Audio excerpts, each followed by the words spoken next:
Okay, real quick quiz. First answer that comes to mind. What country haven't you played in?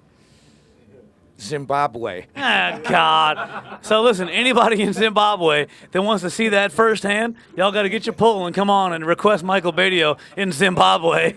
The other ones I played in, man. Oh, God. You played in Botswana? No, that one too. Oh, God. So two of them, Botswana and Zimbabwe. Come on. Yeah. But I mean, Okay. almost everywhere else. So give the viewers an insight. Craziest tour story. Like, have you ever been scared, like in fear for your life?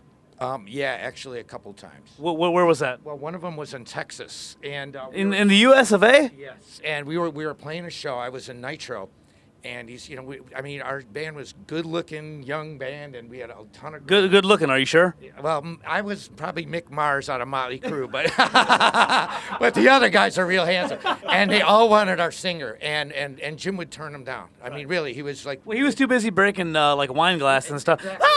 yeah, and he married, he was very super selective, and I mean, he would turn down so many women, it was crazy. So anyway, this one got really aggravated, and we didn't know, and she was yelling, I just want him, I just want Jim, I just want him. And so our bus took off. We were in Texas, we were in El Paso, we were cruising. All of a sudden, we're driving, our tour bus driver, Jay, is like, damn. He goes, who the hell is that next to us? And we're like, what?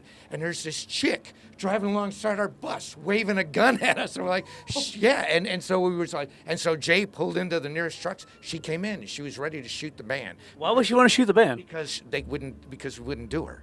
And But I mean, why would you want to shoot you? If she shoots you, you could never do her. Well, it's if put it this way, if we won't have her, we're gonna not do anybody. Well, that's a bold statement. That's very scary. Anyway, they ended up arresting her. Well, it'd be a better story if they ended up doing her instead. Yeah, but like I said, I mean, because she was so incensed that we just left without hanging out with her. Well, I don't blame you. If she's brandishing a gun, I mean, you can't go out like that. Yeah, but I mean, there's so many other crazy stories. I could sit here for. I remember you telling me a story when we were talking like in private, like we were hanging out at a bar having some drinks. You were telling me in Mexico, people were freaking out trying to get a bunch of pics. Remember that? Oh, yeah. We had one instance. I have autographed picks. They've got Angelo, Batio on one side, Dean guitars on the other. But when I first toured Mexico, I was playing. It wasn't a huge place, but about 500 people. A lot of people. And what I did was I told everybody, because everybody says, peek, they want a guitar pick. And I wouldn't do it. And what I did was I had a bag of picks. I held up a bag of autographed picks, and I said, picks. And people rushed the stage. Literally, they came on the stage, hundreds of people, and pinned me against the wall. And then I had this thing, and the only thing that got them away, I had a bunch of picks in this bag.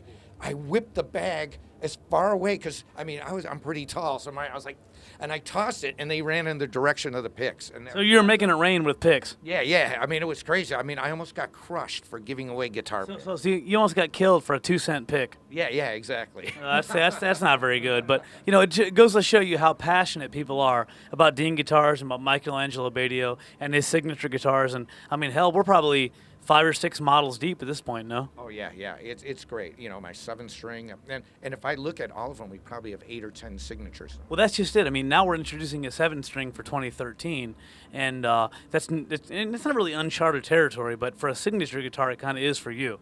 Yeah, and I'll give a little love to Eric, because he helps out a lot with this. Eric Stewart, product manager for Dean Guitars, represent. Remember we were talking about you had a 7-string before? Yeah, this is one of the things that not a lot of people know. I was one of the first 7-string guitarists ever. In Nitro, I had this quad guitar before Steve Vai did his 7-string. I had a high A, but we found we had to use a tenor banjo string because it kept breaking. Because of that, it wasn't fanned right back then. But and it was really cool, because I wanted to do things that weren't done. And I knew about this guy named George Van Epps, a Dutch jazz guitar player. He actually invented the 7-string in the 50s. A Dutch dude did, really? Yeah, George Van Epps. Yeah, and I did the research on him, and I don't want low B. I want to go higher and faster. So I got a high A, and then we put it. And I had the guitar built, and I said, "This is it, man."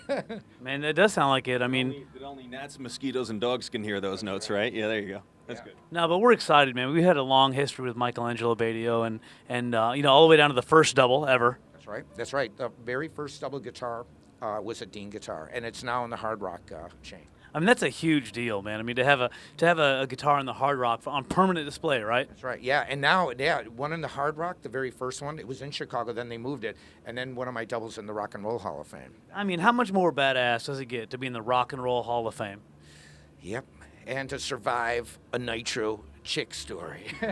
with a gun driving it next to the bus, and now you're in the Rock and Roll Hall of Fame. I mean, Elvis is in the Rock and Roll Hall of Fame. I mean, that's pretty serious, man. Yeah, it was really cool. And you know, what was really cool is Jack Black did the movie The Pick of Destiny, and they used a version of my double. And what put it over the top is it's on YouTube. He did an interview. They did an interview, and Tenacious D, and they're talking about my career, and they knew a lot about me. And they were talking about how I gave him the idea for this, and how I was in this band, and all the stuff that I'd done. And it was really cool. It actually helped with the Rock and Roll Hall of Fame, because they thought, okay, Steve Vai's done a version. It's in movies, it's in video games. You know, there's time to pay, you know, give it some attention. That's amazing. I mean, Tenacious D is such a huge band, and obviously Jack Black and you know, everybody involved. But we're very blessed and very fortunate to be involved with you, and we work with you constantly. Yeah. You know, you and I talk all the time. Right. You know, whether it's talking about sports or cars or, you know, chicks or whatever. Yeah, exactly. Shh. You know, we talk all the time, and I'm very fortunate to have been with Dean Guitar so long, work with Eric and you and all the wonderful artists that come up with new stuff. But it's great because you're always thinking about how you can take guitar to the next level. And, you know, we certainly appreciate that as a guitar manufacturer. And, you know, it's exciting because with all the videos and DVDs, and, you know, look at a video of yours and it's got 10 million views. I'm thinking, man, that's 3% of the entire population of the United States. So it's pretty serious. And I know that when you break that double out, I've never seen more camera phones, more cameras. Doesn't matter where it is. It can be in Tampa, Florida. It can be in Music Messe in Germany, and it's incredible. So, but you have a new double that you're playing currently now, right? Yeah, it's brand new. It's silver, and it's actually available. I mean, if someone wants a double guitar, they can contact their dealer, and they can actually, we put it in the CNC machines, meaning it's programmed in, so the exact specs on my guitar are ones you can buy. Yeah, that's interesting because we brought Mike down and we actually scanned his neck and imported it 3D. So the neck that you get is exactly what Angelo Batio plays. So, you know, it comes with a flight case. It's a double guitar. It hooks together the same way Mike's does. So if you're interested in getting a double guitar, you know, like Angelo Batio's, it truly is identical to your guitar, right? Yeah, it's identical. And we even supply the string dampeners too. And this is a good story. I was telling Mark Tremonti, he was on tour. You know, the guy from Alter Bridge and Creed, everybody knows Mark. And I was in Chicago, we were hanging out, and I was telling him, I go, Dean is manufacturing double guitars. And I told him, I said, you know, I'd really like to see one of these young guitar players play it really good. And he looks at me, he goes, no, you wouldn't. And I go, I think you're right. Yeah, he was probably 100% on point on that. So if you don't mind, could you play us out a little bit, maybe some of your solo stuff, or, you know, something, just take us to commercial break and dial a few of these things in.